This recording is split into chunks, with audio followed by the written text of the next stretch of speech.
Nebraska's gearing up for a big recruiting weekend as Coach Prime and the CU Buffs come to town, but there's also some big recruiting names coming to town, including five-star Michael Terry, Oklahoma wide receiver commit Cortez Mills, and more. I got Sean Callahan from HuskerOnline.com in this video.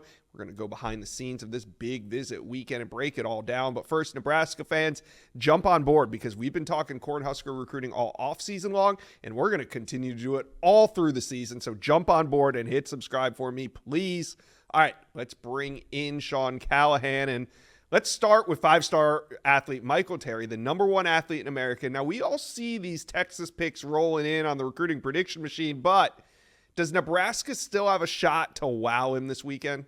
Well, they'll have a great opportunity. It's going to be as electric of an atmosphere as you're going to see in college football here on Saturday night with Colorado and what this rivalry means. It is a night game, not a big noon kickoff game. I think that adds the elements. And, for the way Nebraska played week one with Dylan Rhule at quarterback, they've got a lot to sell. I mean, you can talk about things and sell hope and what you're going to be. Well, week one really showed everybody what Nebraska now can be with Rhule. And if he can deliver a performance in front of this electric atmosphere, you just never really know where it could go from there. But yeah, Texas clearly, less than an hour from his home, they are the favorite right now. But I think Nebraska getting him back now for a third visit is huge. Yeah, well, a big win could mean recruiting fallout. And one of those names that I'm watching this weekend is wide receiver Cortez Mills, because when he picked Oklahoma about 2 months ago, it was a really tough decision. Nebraska was involved, Miami also involved, and now just a couple weeks after his decision, he's back in Lincoln for this game. What are you hearing on Cortez Mills heading into Well, and again, I think this is the Dylan Rhule angle at work here.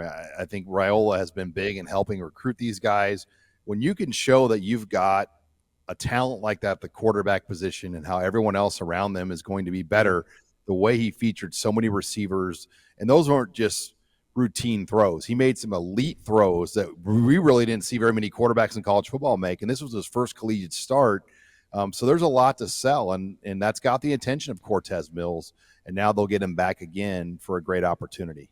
All right, speaking of flip targets, Dawson Merritt is going to be back on campus. Number 105 overall, but he's from the state of Kansas. He's committed to Alabama, and he's visiting Nebraska this weekend. What are you hearing on Dawson Merritt?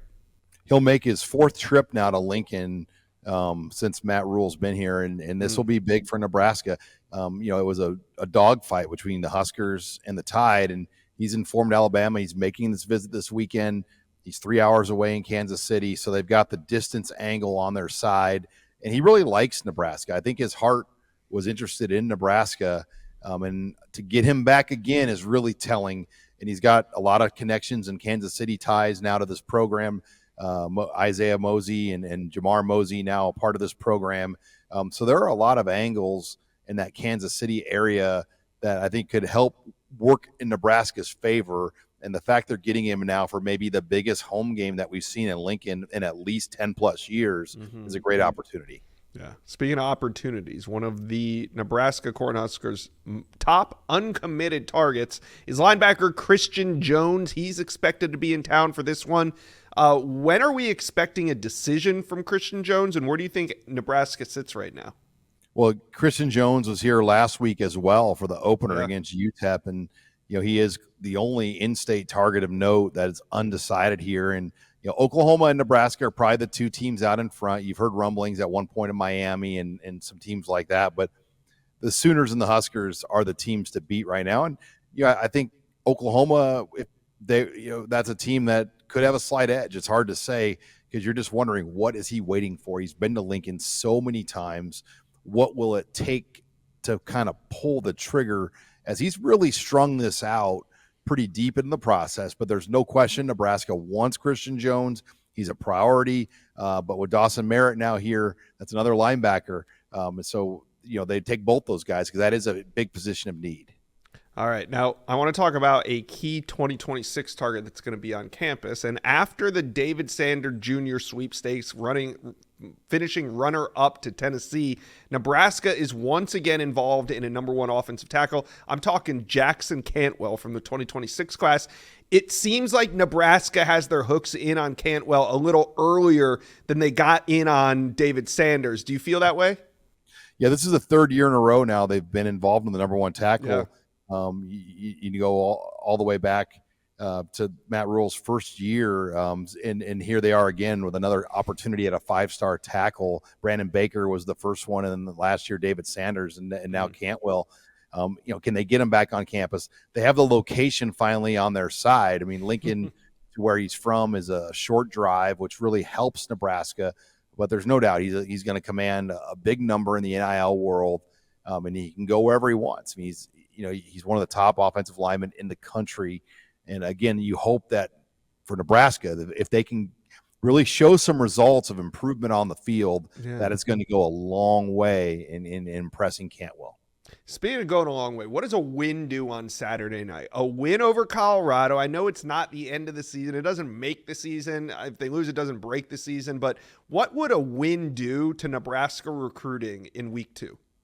Well, right now in the AP poll, Nebraska's 30th. So, they'd have a chance to be ranked, if not next week, maybe a week later, based on how they've played to start the year. And you can really sell that as great progress because Nebraska hadn't been ranked since 2019. So there's a real opportunity to crack the polls. But you have the opportunity to get Dawson Merritt, Cortez Mills. You go down the line, Christian Jones. There's a legit 3 or 4 and 5-star guys, Michael Terry, that they're still in on for 2025. And they finally have something to show and sell these recruits, which is the other big part. I mean, Rhule and what he showed in week 1, that has gotten the attention of everyone. College football shows nationally are talking about Nebraska at a high level because of what Rhule has done for this program in just 1 week at the quarterback position. All right, Nebraska fans, talk to Sean and I. Let us know, comment section below, how we feeling headed into this big visit weekend, and what do you think the potential is for Nebraska recruiting if they come out of Saturday with a win? Let us know, comment section below. Well, you've made it to the end of today's video, but there's hundreds more videos on the On3 Recruits channel for you to check out. And also, while you're here, hit subscribe.